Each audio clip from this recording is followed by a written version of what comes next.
Tal vez es mucho pedir que en el Pleno del Congreso de los Diputados, en el que se debatía sobre el aumento de gasto en defensa y en seguridad, el nivel hubiese sido un poquito más alto.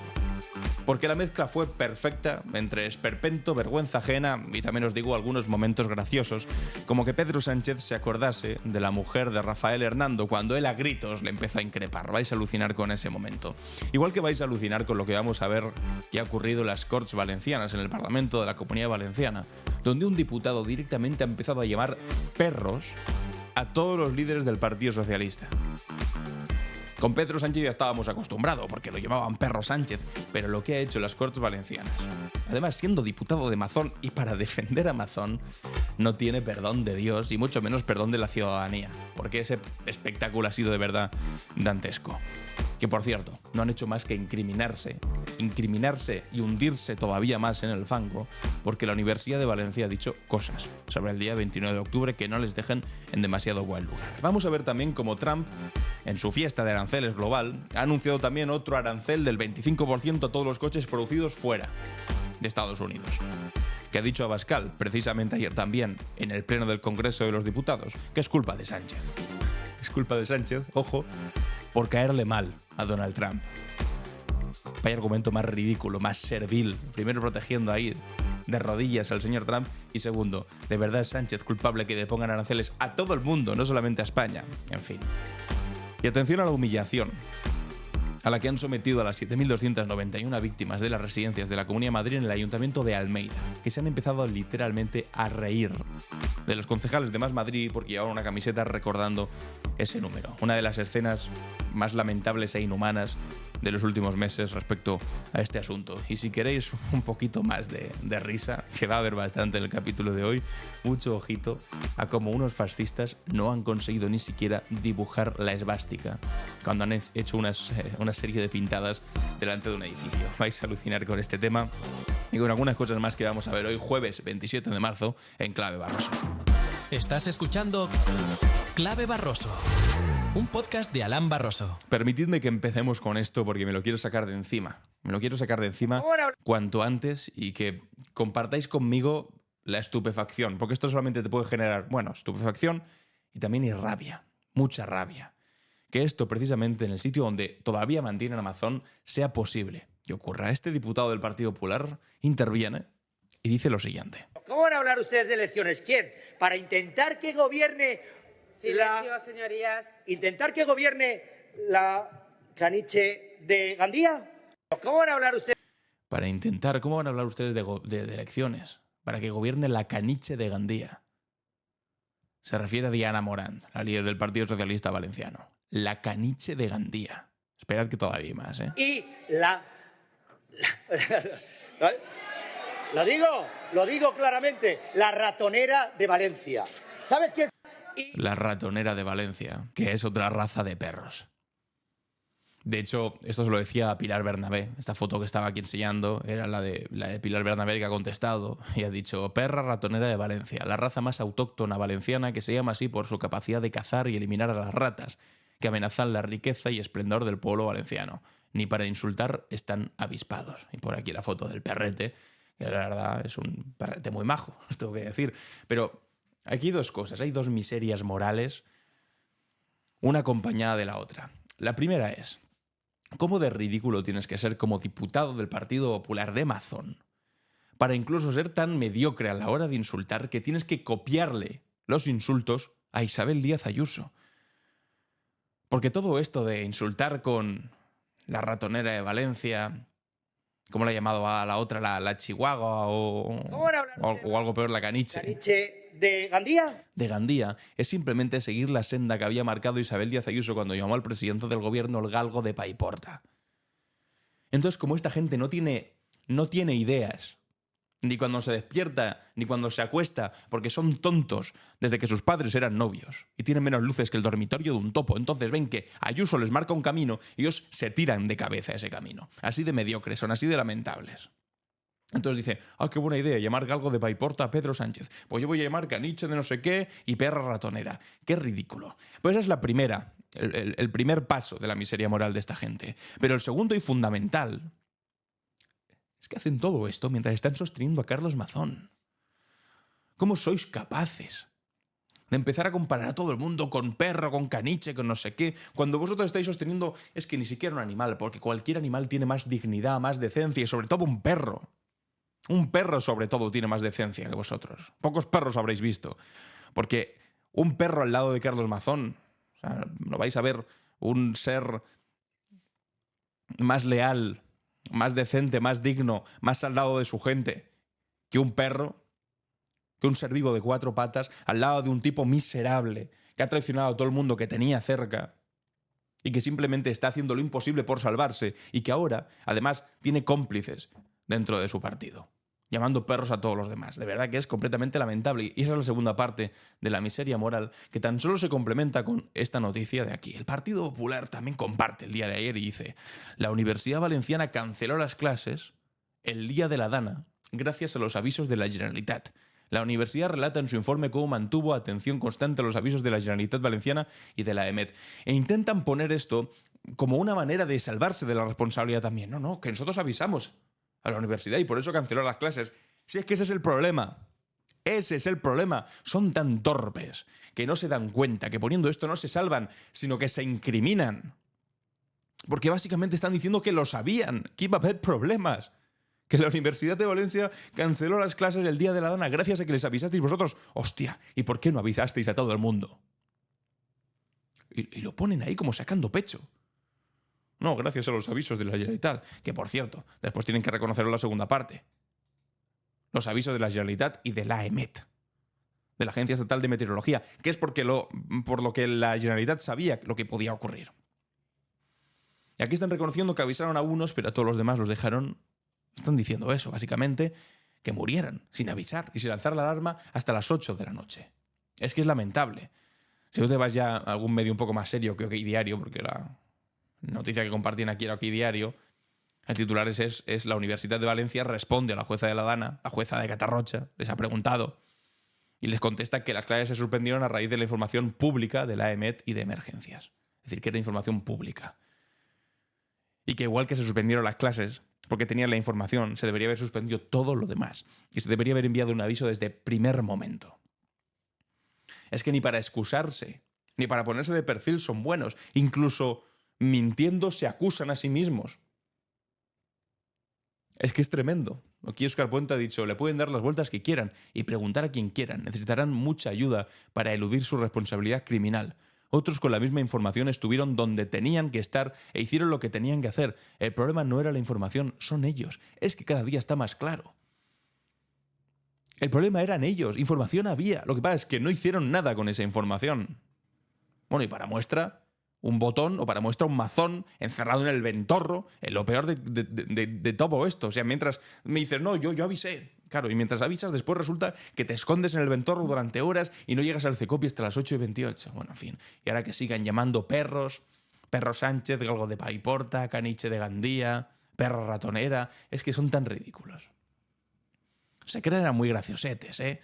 No, porque le he llamado esto, jaja, qué bueno. Y después se darán golpes en el pecho, campeón, lo que has hecho antes, ¿cómo los has dejado? Pero es que la gente no es tonta. La gente se da cuenta de lo que estáis haciendo. Que no solamente es humillar siempre y constantemente a las víctimas, sino además tratarlas con este desprecio de convertir en un barrizal las Cortes, nunca mejor dicho que en un barrizal las Cortes valencianas, os decía. Y por meterle un poco más de gracia a los primeros 10 minutos del podcast. Ponía aquí Alex Politics. Os juro que no está editado. Han vandalizado una mezquita en Toledo y mirad las esvásticas. Esto es la comunidad islámica de Esquivias. Aquí he encontrado la noticia hace un momento en El Español. Pone: la mezquita de un pueblo de Toledo amanece con pintadas xenófobas y esvásticas nazis. Bueno, pues esta mezquita en un pueblo de Toledo que ha amanecido así. Pero claro, resulta que, si te fijas, ni siquiera para hacer una esvástica tienes la capacitación intelectual. Bueno, han puesto aquí putos moros, iros a vuestro puto país. Pero es que las esvásticas son esto, amigos y amigas. Y es que aquí creo que no hace falta ni comentario, ¿no? O sea, simplemente con ver la poca capacitación intelectual de quien, siendo nazi, siendo un fascista, es incapaz ni siquiera de pintar el símbolo que le representa y acaban teniendo las dificultades, la serie de dificultades.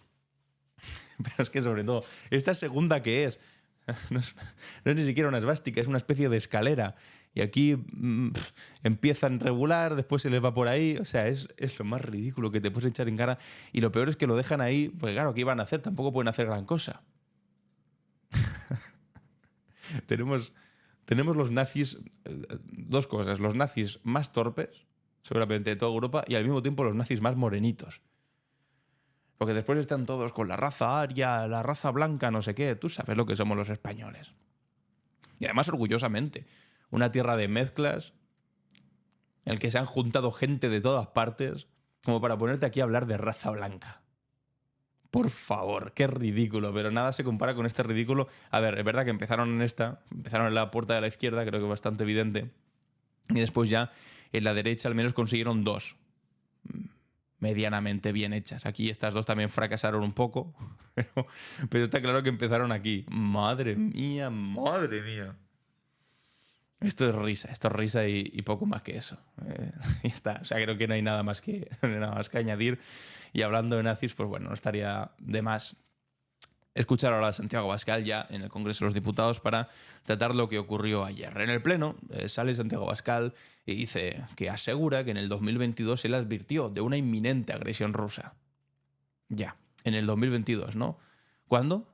Cuando de hecho se publicaba en el mismo año 2022, y esto es El Español, no es esto un diario socialcomunista, se publicaba que una red de ultraderecha une a Vox con los oligarcas rusos de Putin a través de Hazte Oír y Citizen Go, que es una de estas organizaciones ultraderechistas internacionales financiadas por el Kremlin.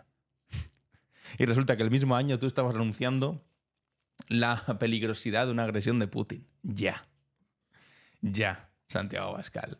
Es que de verdad que es tremendo. Y después, ojo, porque aparece Santiago Abascal y continúa diciendo esto. Porque le han echado de la que ocupaba, se quema el pueblo hasta que ustedes, los socios de su alianza, en este caso los socios separatistas, se empeñan en darle una casa, cosa que solo impide finalmente una funcionaria. La realidad es que hay más mezquitas en España que en Kuwait.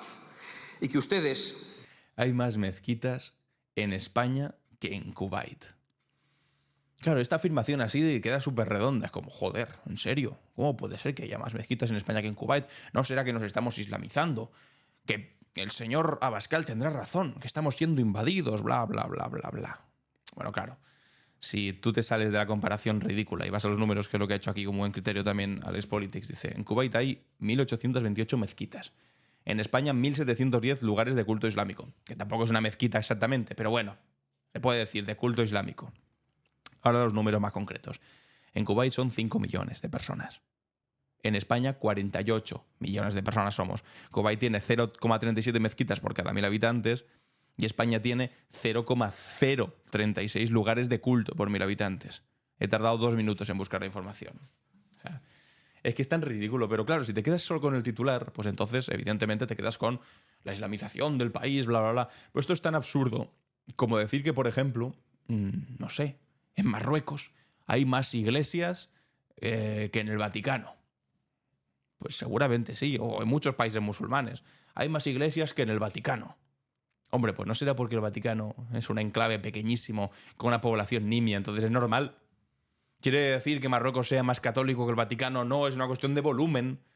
Porque por narices hay más católicos en Marruecos que en el Vaticano, porque en el Vaticano hay 4 personas. Sin embargo, en Marruecos hay millones de personas. Pues es normal que un país de casi 50 millones de habitantes como el nuestro tenga más mezquitas que un país de 5 millones de habitantes, por muy musulmán que sea.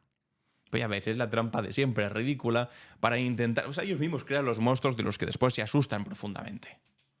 ¡Ay, no, la invasión! Claro, te inventas un dato completamente deformado, que es la mejor forma de mentir. Un dato deformado, que sea cierto, pero que al mismo tiempo no sea significativo en absoluto como esta chorrada, para así apoyar que lo que estás diciendo es completamente cierto. Hay que ser miserable.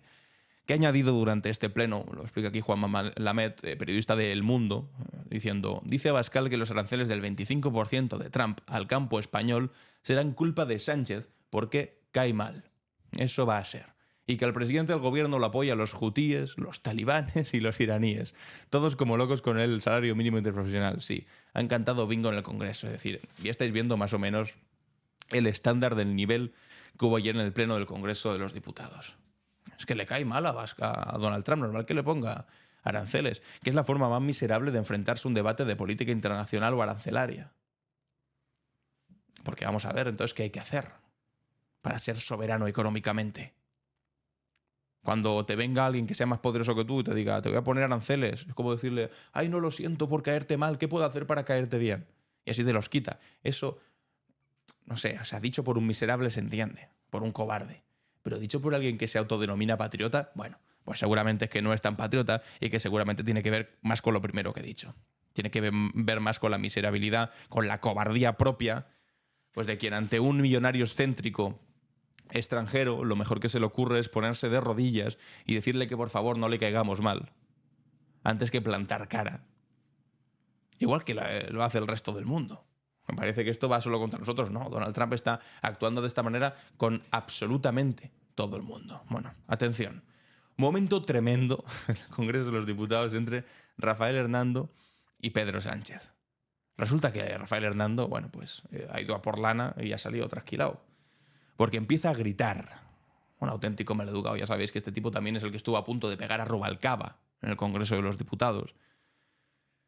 Y no es el diputado precisamente que tenga un temperamento más controlado, sino que de repente se pone a gritar mientras está interviniendo el presidente. Empieza a decirle, ¿y tu mujer? ¿Y tu mujer? ¿Y tu mujer?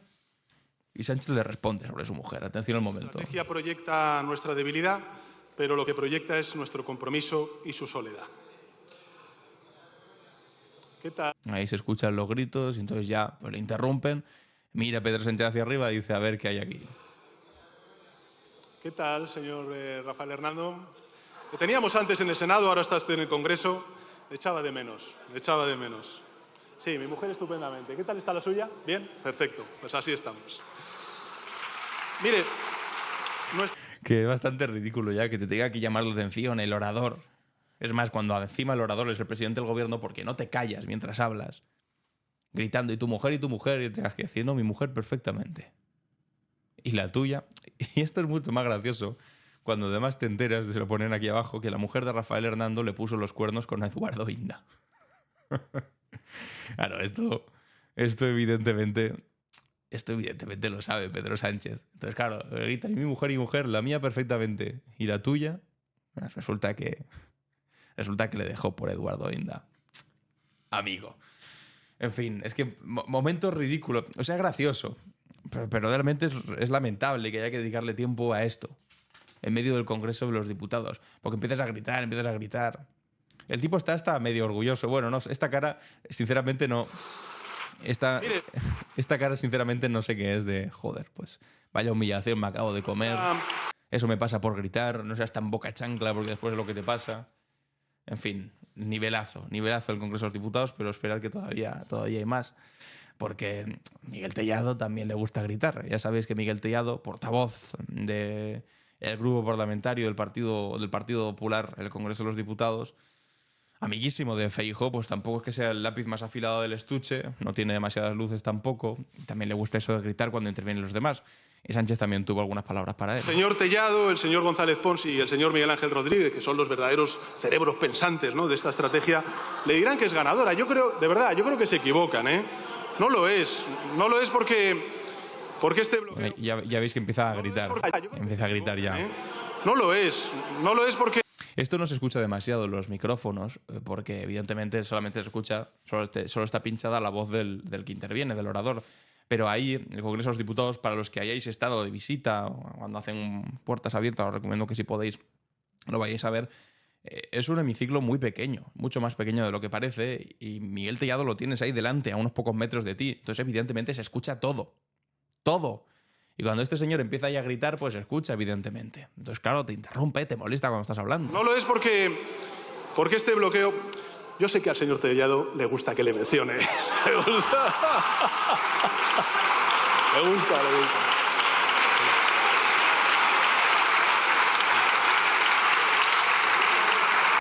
Mira las caras. La cara de Feijóo diciendo, madre mía, cállate ya, Miguel Tellado, cállate ya, Tellado. Que es que solamente se están riendo de ti. La Cuca Gamarra mirando al lado. Cuca, o sea, para que Cuca te vea como inferior, imagínate, por debajo que tiene que estar del nivel del mar, ¿eh? Para que Cuca Gamarra mire para el lado y diga, madre mía, este tío. Para que Cuca te mire así. Hostia. Sí. Me gusta, se siente importante, eso da la talla, claro, da la talla de la oposición que tenemos, ¿no? Pero no es una estrategia ganadora, señorías, de verdad que no lo es. No lo es porque este bloqueo, ¿no?, que intenta... Bueno, en fin, pues básicamente se ha reído también de Miguel Tellado. Que también lo digo, si estuviesen calladitos y escuchando, como debe ser en un pleno, o por lo menos por respeto al orador, porque si no, claro, a todos nos encantaría ponernos a gritar cuando sale Santiago Abascal y dice una barbaridad. No, pero es que la gente, por lo general, es educada, a excepción de los que integran el Partido Popular, que los deben encontrar por recomendación de profesoras de tercero de la ESO, recomendando a los chavales que más gritaban en clase cuando estaban en la educación secundaria obligatoria. Porque de otra manera no entiendo que haya tanto gritón por metro cuadrado o por escaño, como hay en el Partido Popular.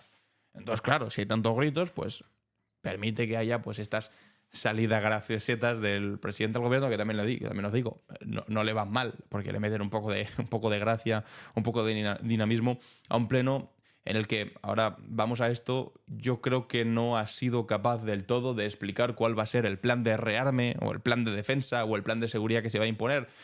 No tanto porque el presidente del gobierno no lo sepa, que no lo sabe, sino porque desde Europa no hay un plan claro ya. Entonces, dijo dos cosas fundamentales. La primera es repetir en bastantes ocasiones que no iba a gastar ni un euro de gasto social en gasto derivado para temas de defensa y seguridad. Lo repitió en muchas ocasiones, lo cual está bien. Esperamos que sea cierto, que no haya ni un euro de hospitales que vaya a defensa, ni un euro de educación que vaya a defensa, sino que ese gasto social se mantenga. Y en segundo lugar, que no será hasta que se reúna con todos sus colegas europeos para ver hacia dónde vamos, porque esto evidentemente tiene que ser un esfuerzo mancomunado, federal, entre todos los países de la Unión Europea, ponerse de acuerdo entre todos para ver hacia dónde vamos y sobre todo coordinar los esfuerzos de los 27 ejércitos distintos, más que gastar más, gastar mejor, hasta que no queden y lo expliquen y se pongan de acuerdo entre ellos. Evidentemente no se lo va a poder explicar aquí al bueno de Miguel Tellado, aunque bueno, es del todo irrelevante si se lo explican o no a Miguel Tellado, pero bueno, en fin. Eso es lo fundamental. Entonces, claro, o sea, ayer lo que pudo hacer son malabares, explicar, bueno, pues vamos a gastar dinero público de temas sociales y demás, pero concretar poca cosa, más allá de decir, oye, hay un reto defensivo frente a un abandono de los Estados Unidos y Donald Trump de los que tenemos que ser independientes, y también de un Putin o de una situación internacional que nos alienta a ser independientes y soberanos por primera vez en nuestra historia, porque hemos sido durante toda la vida dependientes de los Estados Unidos, por desgracia. Bueno, pues más allá del plan, que está claro, oye, que bienvenido sea ser independiente de los Estados Unidos y también ser capaces de plantar cara a los retos que vengan del futuro, sean Rusia o sea lo que sea, o el norte de África, fantástico. Pero todavía el plan pues brilla por su ausencia, la verdad. Mención especial al momento en el que Gabriel Rufián se ha referido a Carlos Mazón en el Congreso de los Diputados. Señor Feijóo ha hablado, ha recriminado al gobierno, y en parte tiene razón, de defender a gente indefendible y de sometimiento crítico a según quién. Hombre. Es que es duro, que sea Feijóo precisamente el que habla de defender a gente indefendible y de sometimiento crítico a según quién. Llama la atención que lo haga quien está protegiendo a un tipo como el señor Mazón. Llama la atención que usted hable de sometimiento a crítico y de proteger a gente indefendible. En fin, es que habría que mirárselo un par de veces antes de decir algo como esto. Pero sin duda el mejor momento es en el que también se dirige a Feijóo y le dice lo siguiente sobre su partido. Pero la pregunta es, ¿usted, señor Feijóo, tiene mayoría en su partido?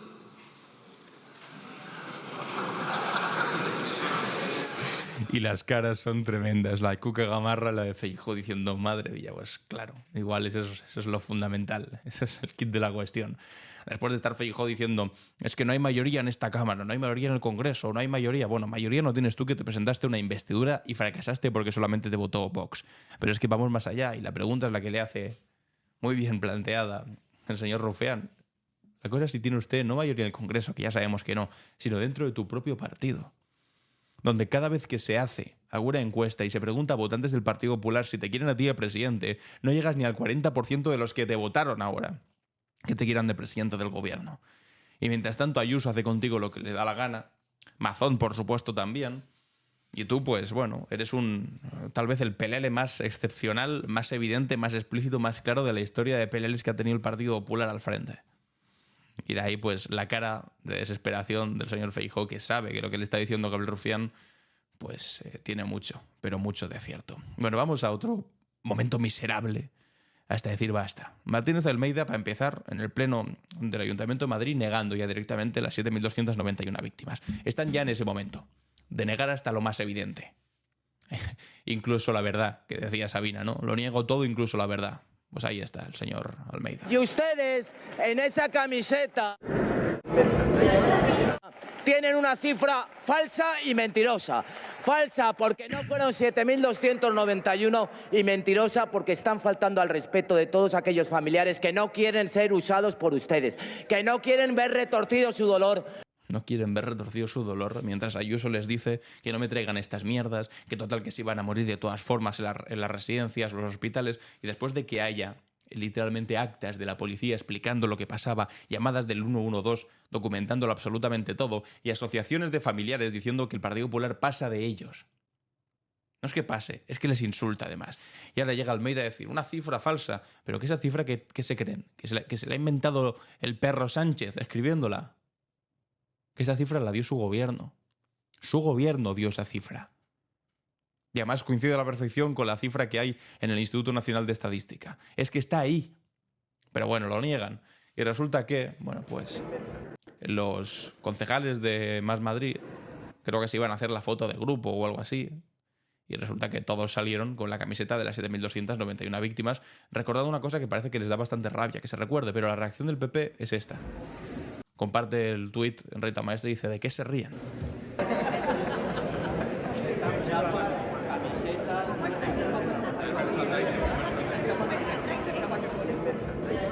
¿De qué se ríe?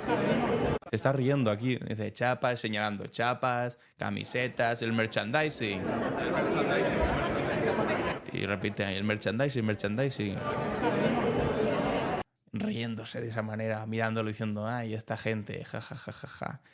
Pone Más Madrid, vamos a buscar la verdad, justicia y reparación allá donde sea necesario. Recordamos a las 7.291 víctimas que murieron sin atención sanitaria por los protocolos de la vergüenza de Ayuso en el Pleno del Ayuntamiento de Madrid. No olvidamos. Bueno, pues atención a la respuesta del Partido Popular, que comparte este otro tuit y dice, la gente seria y no la de las camisetas y chapas. Y comparte la fotografía de los concejales del Ayuntamiento de Madrid. Porque son gente seria. Y no se pone chapas. Que no se pone camisetas. Es que no se puede tener más poca vergüenza, sobre todo si ves esto. No somos los de las camisetas, no somos los de las chapas. Y esta ha sido una búsqueda rápida. Porque si me pongo a buscar todas las chapitas que hicieron con el me gusta la fruta, hicieron hasta tazas. Hasta tazas hicieron. Un partido serio, no los de las camisetas. Esta señora aquí es diputada, y está en la dirección también del Partido Popular. Me gusta la fruta. Impreso ahí a todo color. Y esto no es ni siquiera para recordar a víctimas. Esto no es para recordar a ancianos fallecidos en la residencia de manera indigna. Esto es simplemente para expandir el chiste ridículo de su presidenta, de Isabel Díaz Ayuso, porque dijo me gusta la fruta en el Congreso de los Diputados, de manera infame también, utilizando el Congreso para insultar de esa manera. Y alegremente lo empezaron a difundir por todos los lados. Que ya os digo, es que no tienen ni siquiera demasiada inventiva ni para el insulto. Porque dice me gusta la fruta y 200.000 personas con camiseta de me gusta la fruta. Dice el galgo de Paiporta y hasta en Valencia le compran lo de decir el galgo de Paiporta. Son mediocres. Yo el día que, no sé, veáis a los de izquierdas llevar camisetas con un insulto, pues entonces me podréis decir, no, el merchandising, la gente es seria y no las camisetas y las chapas. Pues que son ellos los que se ponen camisetas con insultos, tan despreciables como el de llamar hijo de puta al presidente del gobierno. Son ellos los que lo hacen. Y después son capaces de reivindicarse, no, somos serios. No, lo serio sería no haber dejado morir a 7.291 víctimas en las residencias. Lo serio sería no negar el número ahora. Lo serio sería no intentar manipular la televisión pública para que no salga el documental que lo intentaron y no lo consiguieron y tuvo récord de audiencia. Eso sería algo serio. No el no llevar una camiseta que pone 7.291, que es una forma de recordarlas. Cosa que vosotros ya estáis... Bueno, es que de hecho sacasteis a un vicepresidente a decir... No, si es que los familiares ya habrán superado el dolor, pero ¿quién eres tú para decir si se ha superado el dolor o no de la pérdida de una vida? En fin, que son tan miserables, entre miserables y chiste. Porque esto es, mira, que es de chiste decir somos serios y después resulta que vosotros tengáis lo que tenéis. Aquí tenía otra vez lo de la esvástica, porque es verdad que no me lo creo. No me lo creo. Pero hablando de esvásticas, hablando de nazis, ojito con Juan García Gallardo. Este señor es el que era vicepresidente de Castilla y León, de Vox, que hace poco lo dejó también entre críticas a la dirección, diciéndole de todo a Santiago Abascal. Bueno, pues resulta que ayer el tipo va y comparte en sus redes sociales este vídeo. Un mensaje a los socialistas. Cuanto más ataquéis a este lugar de oración y monumento a la reconciliación nacional, más gente vendrá a conocerlo. Cuanto más ataquéis a las figuras de Francisco Franco y José Antonio Primo de Rivera, más gente querrá conocer el legado político de ambos. Así que olvidaos, ganáis alguna batallita como quitaros en medio al valiente padre Cantera, pero al final ganamos los patriotas, porque Dios está con nosotros. Madre mía. Después estos son los que dicen, no nos llaméis franquistas. Se va al Valle de los Caídos a llamarlo un monumento a la reconciliación. Sí, a la reconciliación de meter ahí a esclavos republicanos a construir de ese valle que después se convierte en un mausoleo donde entierras al dictador asesino, que no hay nada menos patriota. Dice, ganamos los patriotas. No, tú eres patriota, pero no lo eras ayer, no lo eres hoy y no lo serás jamás. Que eres un pánfilo, en todo caso, que se dice patriota a la hora de defender a un tipo cuyo máximo logro fue matar españoles, que es Francisco Franco. No hay nada menos patriota que defender a Francisco Franco. Y reivindican ahí, pues sin tapujos ya, ahora que está fuera de la vicepresidencia de Castilla y León, a José Antonio Primo de Rivera, a Francisco Franco. Dice, cuanto más manipuléis la historia de Francisco Franco, más gente se interesará por él. O sea, ya, a calzón quitado, esto es lo que hay en Vox. Son fascistillas ridículos en el siglo XXI, reivindicando la dictadura de un tipejo asqueroso que comenzó hace 80 años. Hay que ser miserable. Pero que ya, o sea, no me genera ni rabia, me genera lástima.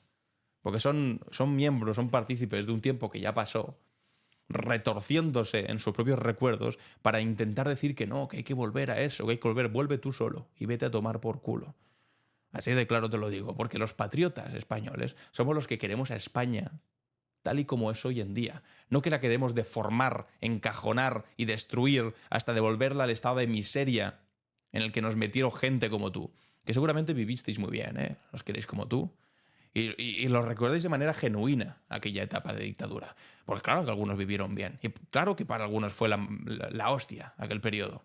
Para algunos que erais los adeptos al régimen, los cercanos al poder, los fascistillas de toda la vida, o incluso los miserables que sin ser demasiado cercanos al régimen o no tener demasiado dinero, se sentían fantástico porque había otros que no podían alzar la voz.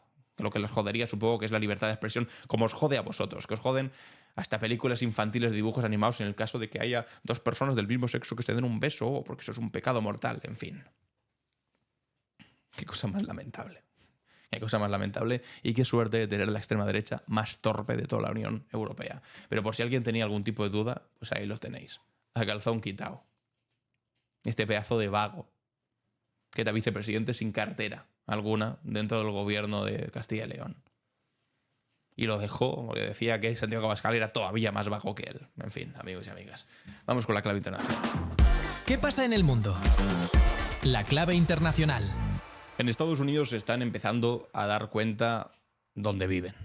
Que no es una democracia seguramente, sino una oligarquía. De hecho, esa es la línea discursiva en la que hay algunos demócratas que ya están empezando a trabajar, como por ejemplo Bernie Sanders, que es el representante de la corriente, iba a decir más izquierdista, pero es que realmente Bernie Sanders sería un PSOE normalito en España, pero sin embargo ser un PSOE normalito en España, en Estados Unidos implica ser, vamos, un izquierdista radical. Bueno, pues en un discurso en el Congreso ha dicho básicamente que hay 3 americanos que tienen más riqueza. Mr. Musk, Mr. Bezos and Mr. Zuckerberg. Mr. Musk, Elon Musk, Zuckerberg, que es el dueño de Meta, de Facebook, Instagram y demás, y Jeff Bezos, que es el dueño de Amazon. 3 americanos tienen más riqueza que 170 millones de ciudadanos americanos. Que es un dato tremendo. 3 personas más ricas que 170 millones de estadounidenses. 3 personas. And by the way, Y por cierto, those very same three people esas mismas 3 personas, las 3 personas más ricas de Estados Unidos, there at Trump's inaugural standing estaban todos ahí sentados detrás de Trump durante su inauguración. behind the president. So you want to know what oligarchy is? I know there's some confusion out there. What is oligarchy? ¿Qué es oligarquía? Starts off when you have the three wealthiest people in the country standing right behind the president. Tener a las 3 personas más ricas del país estando detrás del presidente. Eso es una oligarquía. Bueno, pues más claro no se puede hablar. Están empezando a despertar algunos Estados Unidos y mientras tanto lo que tienen enfrente gente como... en fin, como Bernie Sanders es esto. Esta señora aquí es, ahí dice, comediante, pero comediante de la extrema derecha, y es esto a lo que se dedican, ¿eh? He took over Twitter's reign. He saved free speech for all. Están haciendo como una especie de canción homenaje a Elon Musk subido a uno de sus coches más horribles, que es el Cybertruck esta. Se ha convertido en una especie de secta religiosa, pero con el líder siendo Elon Musk y Donald Trump. En fin, algo completamente ridículo. No sé si habéis visto la serie de The Boys. Es una serie que está en Prime Video, que básicamente en las últimas temporadas narran un poco esa trampización de la política. Salen momentos ridículos que se parecen mucho a esto. Porque son tan ridículos que dicen, no puede ser, esto está exagerado, pero es que la realidad se está empezando a acercar a la ficción. En fin, justo mientras estoy hablando, en París ahora mismo, a través de un llamamiento del presidente Emmanuel Macron, se ha acogido este jueves una cumbre para definir la estrategia de defensa en Ucrania, que es lo que os estaba diciendo yo, que tiene que ser donde se pongan de acuerdo y que se vea a ver qué es lo que quieren hacer y después ya que nos lo presenten y se discuta, porque se tiene que discutir en nuestros parlamentos nacionales, pero es que de momento no saben demasiado bien qué hacer ellos. Están un poco en ese shock que les ha impuesto los Estados Unidos por haberles sacado a través de Donald Trump y su forma novedosa y bastante mediocre de hacer política, pues de ese paraguas de defensa y habernos dicho, venga, pues ahora sin ruedines, ahora tenéis que ir con la bicicleta vosotros solos, pero claro, es que somos como niños a los que les acaban de sacar los ruedines y no sabemos hacia dónde vamos. Entonces, a ver si se aclaran de una maldita vez. Y mientras tanto me llama la atención esta noticia. Habla a los científicos que quieren emigrar a España por Trump. Tengo miedo al fascismo. Centros punteros de Barcelona y Madrid reciben decenas de solicitudes de investigadores en Estados Unidos. Bueno, Donald Trump se acaba de cargar, por ejemplo, el Departamento de Educación de los Estados Unidos. No me extraña que la ciencia, precisamente, pues no esté siendo ahora mismo uno de los sectores más cuidados o más punteros para gente pues, que tiene una sensibilidad progresista y quiere seguir investigando, pero sin que sus opiniones políticas les puedan hacer mella. En fin, amigos y amigas, vamos con nuestra cápsula del tiempo. ¿Qué es lo que ocurrió un día como hoy? La cápsula del tiempo. En Clave Barroso. Comenzamos nuestro recorrido de hoy en 1968, un año de profundas convulsiones sociales y políticas en todo el mundo. El 27 de marzo de ese año, un día como hoy, la humanidad perdía a uno de sus más brillantes pioneros, Yuri Gagarin, el primer ser humano en viajar al espacio exterior, fallecía en un trágico accidente aéreo a los 34 años de edad. Gagarin, que era hijo de una familia campesina humilde de la Unión Soviética, encarnaba los ideales de movilidad social del proyecto soviético. Nacido en una pequeña aldea cerca de Smolensk, su talento y dedicación lo llevaron a convertirse en piloto de la Fuerza Aérea Soviética y posteriormente a ser seleccionado para el programa espacial. Su sonrisa, su imagen, que dio la vuelta al mundo tras su histórico vuelo orbital del 12 de abril de 1961, siendo la primera persona que fue al espacio, se convirtió en el símbolo de los extraordinarios logros científicos y tecnológicos de la Unión Soviética, en una época pues, de clara rivalidad con los Estados Unidos. Es importante contextualizar el vuelo de Gagarin en el marco de la Guerra Fría. En aquellos años, la competencia espacial entre Estados Unidos y la Unión Soviética representaba mucho más que una mera demostración tecnológica. Era una batalla ideológica por demostrar la superioridad de los respectivos sistemas. Cuando Gagarin completó su órbita alrededor de la Tierra a bordo de la nave Vostok 1, el mundo entero tuvo que reconocer la capacidad del sistema socialista para alcanzar hitos científicos sin precedentes y antes que el sistema estadounidense que representaría el capitalismo. Su muerte prematura en un accidente durante un vuelo rutinario de entrenamiento generó numerosas teorías conspirativas, algunas de las cuales persisten hasta el día de hoy, pero lo cierto es que más allá de las circunstancias exactas de su fallecimiento, Gagarin dejó un legado que trasciende las fronteras ideológicas, el sueño de la humanidad capaz de superar sus límites y de mirar hacia las estrellas. Y hoy en día, cuando la exploración espacial parece cada vez más dominada por corporaciones privadas y multimillonarios, es importante recordar que figuras como la de Gagarin, que simbolizan una visión del espacio como patrimonio común de la humanidad y no como un nuevo terreno para la explotación capitalista o el beneficio individual de esos ultra ricos como Jeff Bezos, Elon Musk, etcétera, etcétera, los de la oligarquía que decíamos antes. Viajemos ahora a 1973, específicamente a la 45 ceremonia de los premios Oscar, celebrada el 27 de marzo en el Dorothy Chandler Pavilion de Los Ángeles. Esa noche el mundo del cine presenciaría uno de los actos de protesta más memorables de la historia de Hollywood. Marlon Brando, considerado por muchos como el mejor actor de su generación, rechazó el premio al mejor actor por su icónica interpretación de Vito Corleone en El Padrino. La decisión de Brando iba mucho más allá de un simple gesto de rebeldía o de excentricidad.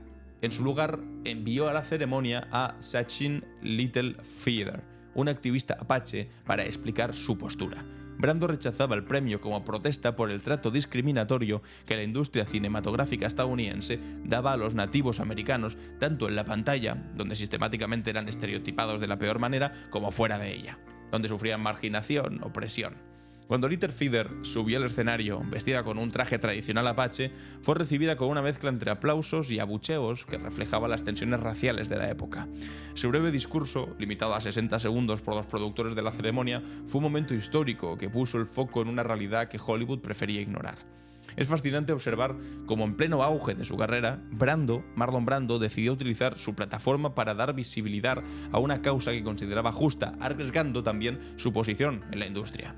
Este acto de solidaridad con las luchas indígenas se inscribía en un contexto más amplio de activismo político en los Estados Unidos, donde el movimiento por los derechos civiles, las protestas contra la guerra de Vietnam y el resurgimiento de la conciencia étnica estaban transformando el panorama social. En 2022, casi 50 años después de este incidente, la Academia de Artes y Ciencias Cinematográficas envió una carta de disculpa formal a Littlefeather por el trato que recibió aquella noche. Este reconocimiento, tardío, aunque es cierto que es tardío, refleja cómo las luchas sociales, aunque puedan parecer infructuosas en su momento concreto cuando se producen, a menudo siembran semillas que germinan décadas después.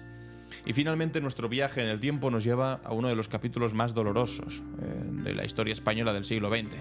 El 27 de marzo de 1939, las tropas franquistas se preparaban para la ocupación de Madrid, que se consumaría al día siguiente, el día 28. La caída del último bastión republicano significaba en la práctica el fin de la Guerra Civil Española, aunque la rendición oficial no llegaría hasta el 1 de abril. Madrid, que había resistido heroicamente durante casi 3 años bajo el lema de no pasarán, sucumbía finalmente ante el avance de las tropas sublevadas. Una ciudad agotada por el hambre, los bombardeos y el desgaste de una larga resistencia veía como las banderas republicanas eran sustituidas por las de los vencedores. La ocupación de Madrid no fue simplemente un hito militar, representó el triunfo de un proyecto político fascista que se impondría sobre España durante casi 4 décadas. El franquismo que se instaló tras la victoria desmanteló sistemáticamente todas las conquistas democráticas y sociales de la República, desde la reforma agraria hasta los derechos laborales, pasando por los avances en educación, igualdad de género y la separación de la Iglesia y del Estado. La represión que siguió a la caída de Madrid fue brutal. Miles de republicanos, sindicalistas, intelectuales y simples ciudadanos sospechosos de desafección al nuevo régimen fueron encarcelados, enviados a campos de trabajo o directamente ejecutados. Otros muchos emprendieron el doloroso camino del exilio, llevando consigo no solo sus pertenencias, también un legado cultural e intelectual que España tardaría décadas en recuperar. Es importante subrayar que esta victoria franquista, no habría sido posible sin el apoyo militar de la Alemania nazi y la Italia fascista. Mientras que las democracias occidentales abandonaron a su suelta a la República bajo la política de no intervención, una forma encubierta de complicidad directa con el fascismo, que es no intervenir. Durante décadas, la historia oficial franquista presentó la ocupación de Madrid como una especie de liberación, ocultando la realidad de la represión y el sufrimiento que trajo consigo. Esta tergiversación del pasado ha dificultado enormemente la constitución de una memoria histórica justa y de verdad reconciliadora en esta España. Y hasta aquí nuestra cápsula del tiempo. Vamos con las preguntas y respuestas. ¿Y tú? ¿Qué opinas? En Clave Barroso. Bienvenidos y bienvenidas a ¿Y tú qué opinas?, donde os hago una pregunta y después leo vuestras respuestas. Aquí Joan dice: los que en su día sufrimos asombrados y ojipláticos al juez Marchena con el procés, lo del juez peinado nos parece un cuento para niños. Saludos, Alan. Pues, seguramente tienes razón. Andreu dice: yo creo que estas pseudoencuestas en realidad espolean a los votantes de izquierdas, o mejor dicho, a los anti-PP y anti-Vox, más incluso que cualquier mitin o discurso del partido al que acabamos votando. Así que por mí, que hagan todas las que quieran. Estas encuestas donde dicen que esta vez sí, definitiva, 100%, Feijóo va a ser el próximo presidente de España. En fin, yo creo que efectivamente nos dan más ganas de votar. Elena dice: mirar el futuro con un afán de cambiarlo mediante un trabajo exhaustivo y creativo, con proyectos de presente y futuro, no se concibe en el mundo de Feijóo. Este hombre pasa la vida mirando encuestas y soñando en ser presidente. Bueno, y cuando no, intentando sobrevivir dentro de su propio partido, que también es una cosa complicada. Es su mayor tesoro. Todo lo demás está fuera de su alcance intelectual, lastimosamente. Y Estrella del Mar dice: esa encuesta está más cocinada que gallina vieja. Es solo una distracción para ganar tiempo. Feijóo no manda. Juanma Moreno tiene bastantes líos en Andalucía, aunque haya purgado un par de los suyos. Y Ayuso, bueno, no está en condiciones de entrar a matar. Más bien, está intentando remendar el capote. La verdad que sí que tienen una situación un tanto dramática, se podría decir. Y para el día de mañana me gustaría que me respondieseis sobre lo que hemos escuchado en este pleno del Congreso de los Diputados. Rafael Hernando gritando y yéndose trasquilado, Miguel Tellado con lo mismo, lo que le ha dicho Rufián al señor Feijóo, y también, pues, ya sabéis, esta situación complicada de no saber qué va a ser con el asunto de la defensa, la seguridad, porque es que no hay un maldito plan. Por cierto, si me queréis decir algo también de lo ridículo de las esvásticas mal dibujadas, alegremente os leeré. Ya sabéis, una R, 2 puntos y vuestra respuesta. Y hasta aquí el capítulo de hoy, jueves 27 de marzo. Yo soy Alan Barroso y esto ha sido Clave Barroso.